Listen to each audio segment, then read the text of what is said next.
গরু পাচারের অভিযোগে বাংলাদেশের সন্দেহে 6 জন আটক। গরু পাচারের অভিযোগে বাংলাদেশের সন্দেহে 6 জনকে আটক করল স্থানীয় বাসিন্দারা। ঘটনাটি ঘটেছে মঙ্গলবার ভোরে মাথাভাঙ্গা 1 ব্লকের বৈরাগীরহাট গ্রাম পঞ্চায়েতের যোগীডাঙ্গা এলাকায়। স্থানীয় সূত্রে জানা যায়, ভোরের দিকে কয়েকজনকে সন্দেহজনকভাবে ঘোরাঘুরি করতে দেখে গ্রামবাসীদের সন্দেহ হয়। অভিযোগ, তারা গরু পাচারের সঙ্গে যুক্ত।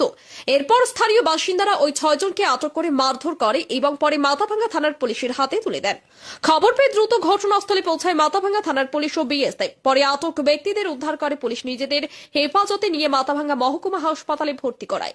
হাসপাতালে পৌঁছান মাথাভাঙ্গা মহকুমা পুলিশ আধিকারিক সমরেন হালদার, আইসি হেমন্ত শর্মা সহ বিএসএফ এর আধিকারিকরা।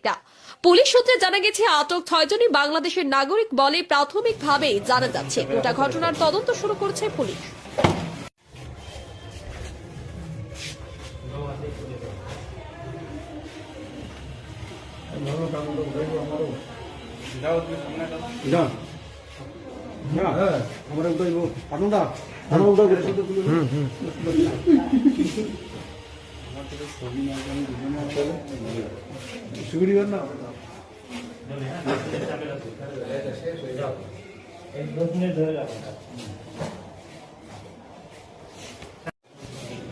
চাপে রাখো, পরে ছাড়িয়ে